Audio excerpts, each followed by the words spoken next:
Saya percaya orang beragama gak nyebelin. Saya percaya orang makin dekat Tuhan makin asik.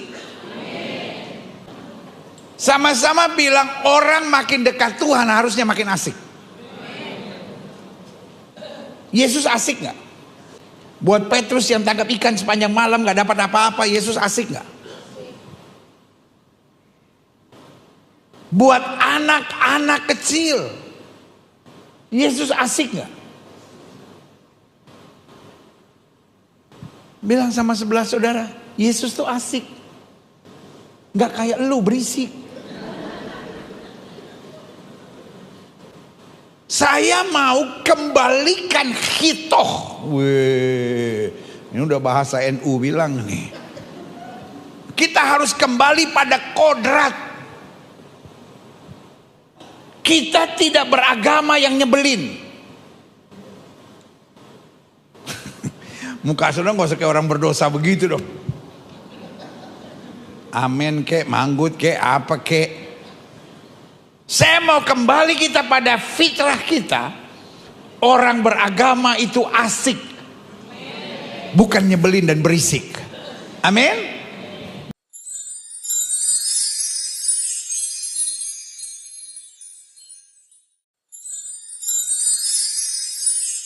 Buka Alkitab kita sama-sama.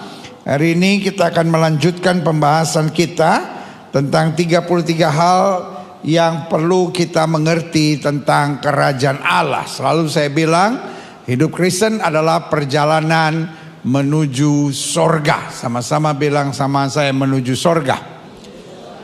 Tetapi kita bukan hanya berjuang menuju sorga, tapi sementara dalam perjalanan kita berjuang menuju sorga, di dalam diri kita ada kerajaan Allah. Sama-sama bilang, di dalam diri saya ada kerajaan Allah. Jadi apapun yang sedang terjadi, apapun perjuangan yang sedang hadapi, jangan pernah merasa sendiri. Kerajaan Allah dalam hidup kita akan mengarahkan kita untuk masuk dalam kemuliaan Allah. Yang setuju katakan amin. Hari ini kita masuk pada pembahasan ke-14. Dan dalam pembahasan ke-14 kita sedang mau belajar tentang kerajaan Allah dan kebijaksanaan. Saya percaya bahwa kalau di dalam diri kita ada kerajaan Allah, maka cirinya kita hidup bijaksana. Amin. Saya perhatikan orang beragama kadangkala cenderung arogan dan munafik. Saya ulangi sekali lagi. Orang kalau hanya bersandar pada agama cenderung arogan. Kalau saudara tanya sama saya, cenderung arogannya apa? Suka menghakimi orang. Ini nggak benar, ini nggak beres, ini nggak benar, ini nggak beres. Cuman dirinya yang paling benar dan paling beres. Dan cenderung munafik. Nggak tampil apa adanya gitu. Mau kelihatan rohani, shalom. Pas nggak ada orang, monyet tuh orang.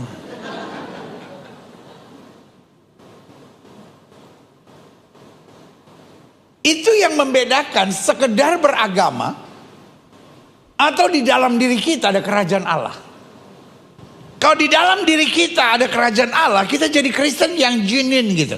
Kita jadi Kristen yang asli gitu. Kita jadi Kristen yang nyata dalam keseharian kita. Saya memakai istilah Alkitab bilang, kalau ada kerajaan Allah di dalam diri kita, kita pasti menjadi orang yang bijaksana. Amin. Ini yang kita mau belajar hari ini. Klik. Firman Tuhan bilang begini, Markus pasal yang ke-12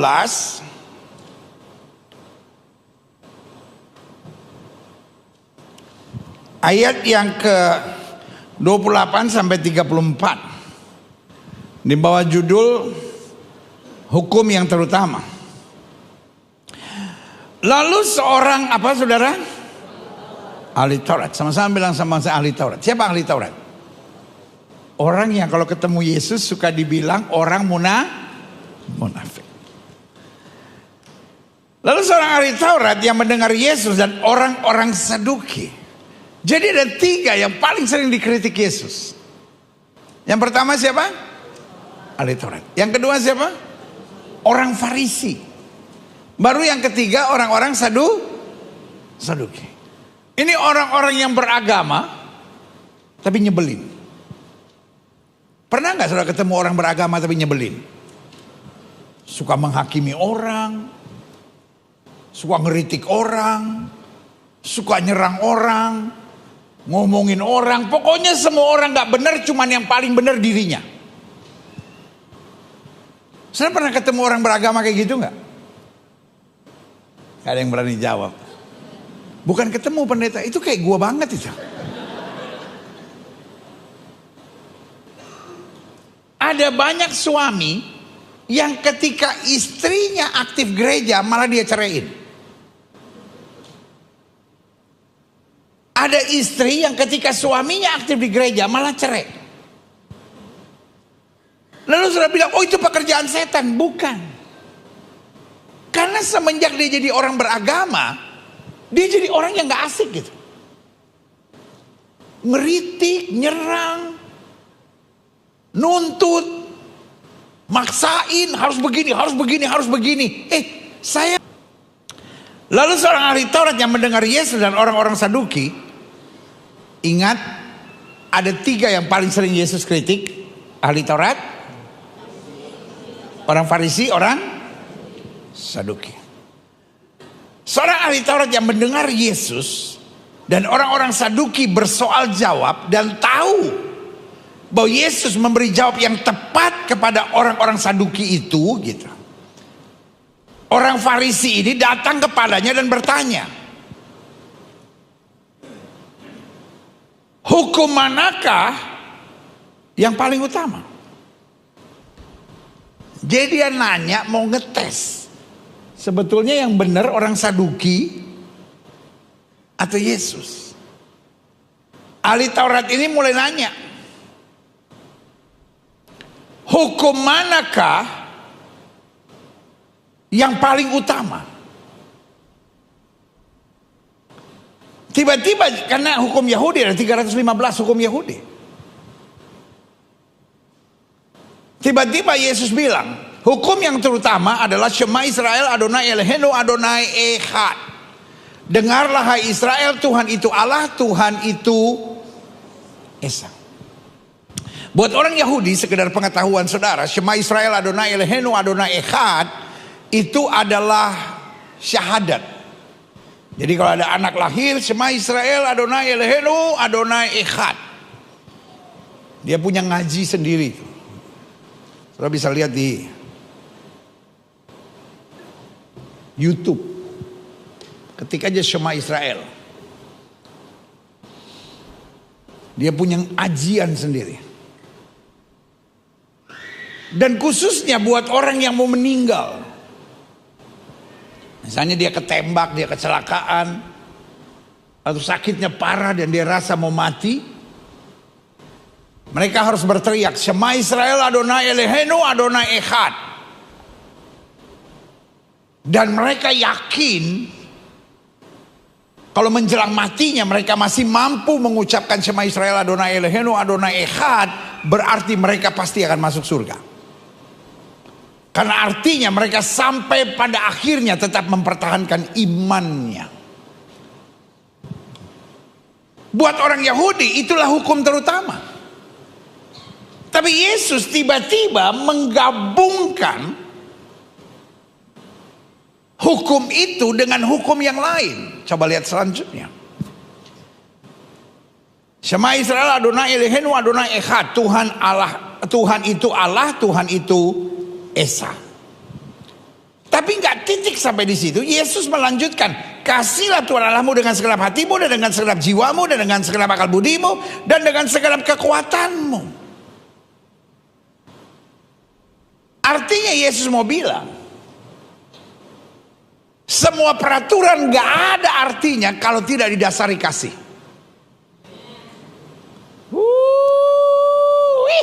Sama-sama bilang dasarnya kasih.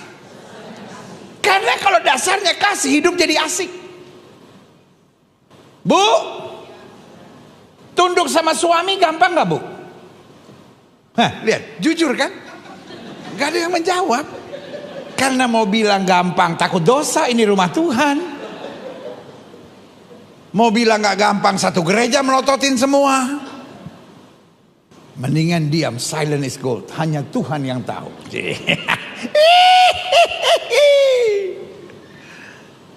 Bu, ibu, tunduk pada suami gampang gak? Gamsuk lah pendeta, gampang-gampang susah. Tapi saya percaya kalau dasarnya kasih jadi gampang.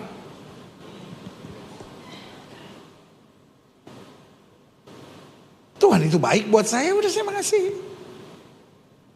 Bu, mengembalikan perpuluhan milik Tuhan gampang gak? Paling berat. Perdebatan tentang perpuluhan paling banyak. Saya mau tanya sama saudara, gampang gak?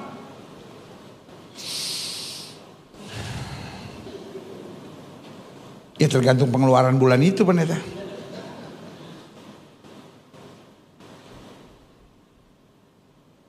Pak, Bu, ke gereja tiap minggu gampang gak?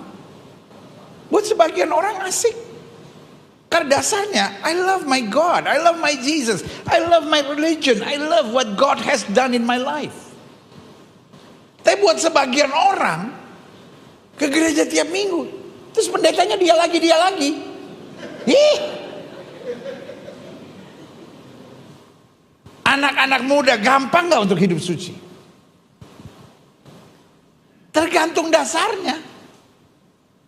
Kok dasarnya aturan tuh kayak berat gitu. Orang lain boleh bebas. Saya ngerokok dosa, minum dosa, ngeliatin cewek dosa, lihat tayangan-tayangan cabul dosa.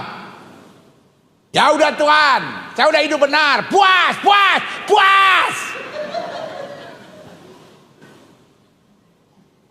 Tapi kalau dasarnya kasih, apa aja kita jalanin, hidup terasa asik dan luar biasa. Amin. Kalau saudara merasa hidup Kristen itu berat, let me tell you something. Jangan-jangan engkau masih lihat semuanya sebagai aturan. Tampar pipi kiri, kasih pipi kanan. Diomongin orang, doain, dijahatin, berkati. Tuhan berkati dia ya Tuhan ya, seminggu ini habis itu cabut nyawanya Tuhan.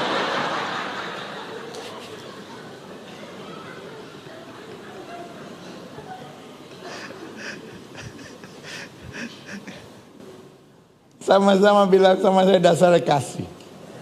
Coba lihat selanjutnya. Dan hukum yang kedua, terjemahan aslinya bilang hukum kedua yang tak terpisahkan ialah kasihlah sama manusia seperti dirimu sendiri, dan tidak ada hukum lain yang lebih utama dari kedua hukum ini.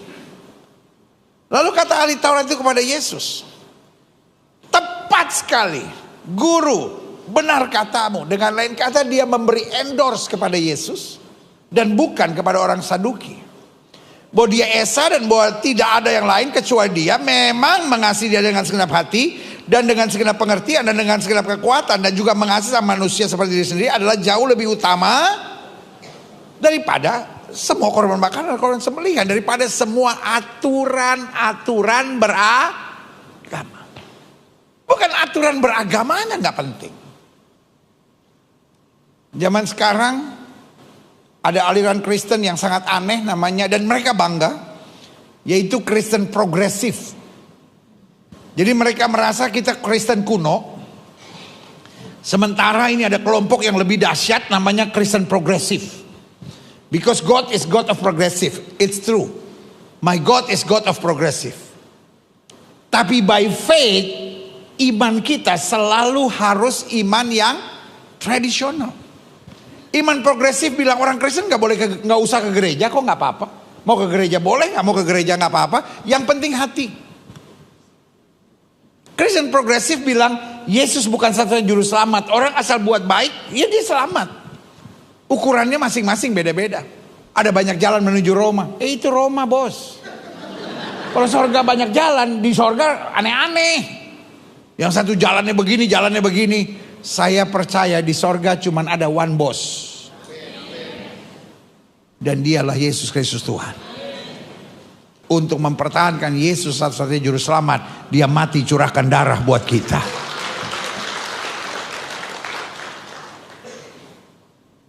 Alkitab bilang keselamatan tidak ada di dalam nama siapapun juga kecuali di dalam nama Yesus.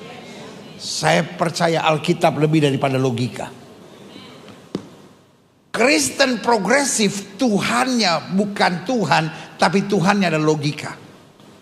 Injilnya bukan Injil karena dia bilang Alkitab berisi firman Allah tapi bukan firman Allah. Buat saya itu bukan Kristen progresif. Buat saya itu Kristen liar. Karena semuanya hanya berdasarkan pikiran. Dalam keyakinan saya selalu saya yakin. Iman bukan soal penafsiran, iman soal ketaatan. Sama-sama bilang sama saya, iman bukan soal penafsiran, iman soal ketaatan. Mau masuk akal atau tidak masuk akal, tapi keselamatan hanya ada di dalam Yesus. Mau masuk akal atau tidak masuk akal, ada sorga dan neraka. Yang bilang tidak ada sorga, tidak ada neraka, saya khawatir waktu sekolah minggu gurunya salah. Guru sekolah minggu suka bilang, sorga itu tempat orang-orang yang baik bu guru. Neraka itu tempat orang-orang jahat bu guru. Saya baca dalam Alkitab. Kalau ada orang yang mempertanyakan dari Kristen progresif, kalau Tuhan itu baik, kenapa dia ciptakan neraka? Karena dia ciptakan neraka untuk setan. Neraka diciptakan untuk apa? Setan. Tapi setan tidak mau kesepian. Dalam Matius pasal 25 dikatakan, Tuhan menyediakan neraka untuk siapa? Setan dan malaikat-malaikatnya. Untuk setan dan pengikut. Setan gak mau kesepian di neraka. Bilang sama sebelah saudara, dia mau ajak lu.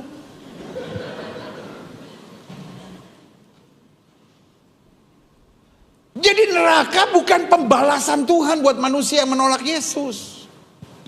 Ngerti gak sampai di sini? Jangan saudara pikir Yesus itu dendeman. Oh lu gak percaya? Tak buang ke neraka gue.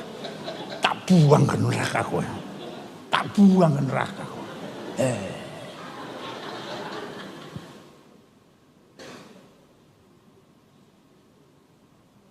Makanya belajar Alkitab di gereja, jangan di YouTube.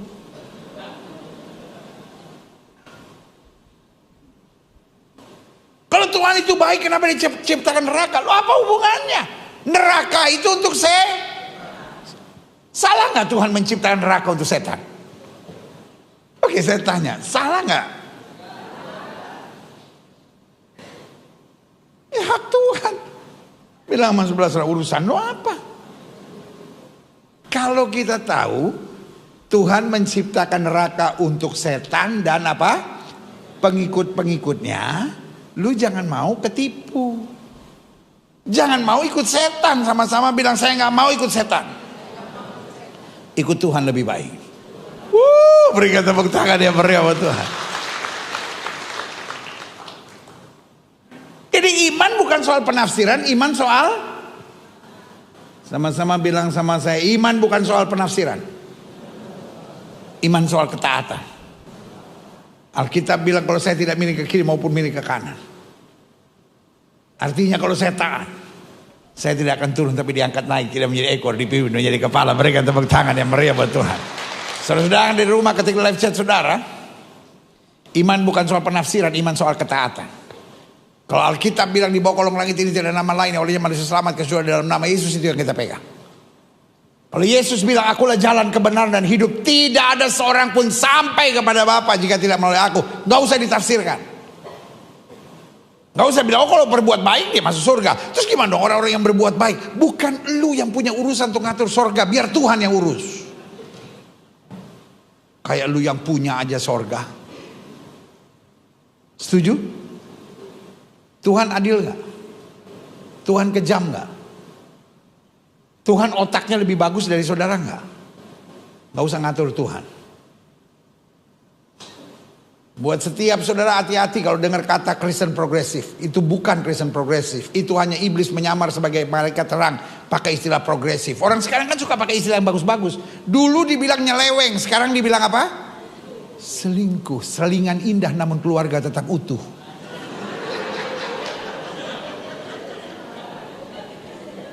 Kan kalau nyeleweng udah pasti salah kan. Kalau selingkuh kan gak jelas. Dulu namanya apa? Dukun. Ada Mbah Dukun sedang mengobati pasiennya. Dukun kelakuannya emang kayak gitu. Tapi sekarang istilahnya bukan dukun, paranormal. Ganti lagi jadi orang pintar. Karena yang datang orang goblok. Sekarang ganti lagi namanya, penasehat spiritual. Najis. Ya kan? Dulu namanya apa kalau perempuan suka ganggu laki orang? Perek. Perempuan yang dipakai untuk eksperimen, perek. Sekarang ganti nama, Will. Wanita idaman lainnya. Setan aja geli dengernya. Cila idaman. Lu perek kan? Cila idaman. Aneh-aneh lu. Lebih setan dari gue, kata setan. Buat saya itu Kristen yang liar. Kristen yang apa? Liar. Karena Kristen yang bersandar bukan pada Alkitab. Kristen yang meragukan kebenaran Alkitab. Kristen yang bersandar pada akal sehat dari manusia yang sudah jatuh dalam dosa. Jadi akalnya juga udah tidak sehat. Dan buat kita gak mengejutkan, karena Alkitab bilang di akhir zaman ada banyak orang mencari guru-guru menurut keinginannya, menurut kemauannya, menurut akal sehatnya. Saya harap anak-anak Tuhan tidak terpengaruh. Biarkan mereka dengan urusannya sendiri. Kita gak mau bilang mereka sesat, kita gak mau bilang apa, biarkan mereka dengan urusannya sendiri. Buat saya itu agama lain itu. Loh, kalau mereka tidak percaya Yesus sebagai juru selamat, berarti itu agama lain. Saya mau kasih tahu, Kristen progressive is not a Christian. Karena Kristen itu berarti percaya, kita percaya pada Kristus satu-satunya juru selamat. Itu cuma pakai nama Kristen, tapi sebetulnya itu agama liar, saudara-saudara. Jelas nggak sampai di sini? Saya harap setiap saudara bisa catch the truth sehingga kita nggak gampang terpengaruh. Ayo lihat lanjut ya. Yesus melihat bagaimana bijaksananya jawab orang itu, dan ia berkata kepadanya, engkau tidak jauh dari kerajaan Allah. Dan seorang pun tidak berani menanyakan sesuatu kepada Yesus. Loh, Jesus never knew him. Yesus gak pernah kenal dia. Tetapi Yesus melihat bagaimana bijaksananya jawab orang itu, dan ia berkata kepada engkau tidak jauh dari kerajaan Allah. Dan seorang pun tidak berani menanyakan sesuatu pada Yesus. Dari mana Yesus bisa menerima orang ini sebagai orang yang di dalamnya ada kerajaan Allah? Jawaban saya sederhana, dari buahnya lah seorang bisa dikenal. Di mana Yesus melihat kebijaksanaan, Yesus tahu di situ ada kerajaan Allah. Dan itu berarti kalau di dalam diri saya ada kerajaan Allah, maka terpancar kebijaksanaan. Berikan tepuk tangan yang meriah buat Tuhan. Nah, karena itu saya simpulkan begini. Kerajaan Allah tidak bisa dipisahkan dari kebijaksanaan. Di mana ada kerajaan Allah, di situ ada kebijaksanaan. Karena iman tanpa kebijaksanaan seringkali mengarahkan kita pada masalah-masalah yang tidak perlu. Ada banyak orang menghadapi masalah bukan karena setan, bukan karena bodoh, bukan karena gak cinta Tuhan, tapi seringkali hanya karena kurang bijak. Taruh tangan kanan saudara di dada dan bilang, saya harus lebih bijaksana. Kadangkala kita terlalu arogan, kadangkala kita terlalu memaksakan kehendak, kadangkala kita terlalu terpengaruh dengan pemahaman kita sendiri. Kita merasa diri kita yang paling baik, kita merasa diri kita yang paling benar, kita merasa konsep-konsep kita yang gak pernah salah. Padahal bijaksana itu berarti siap untuk dikoreksi, siap untuk ditegur, siap untuk berkata, biar bukan kehendakku, bukan kemauanku, bukan yang kupikir yang paling baik, tetapi kehendakmu.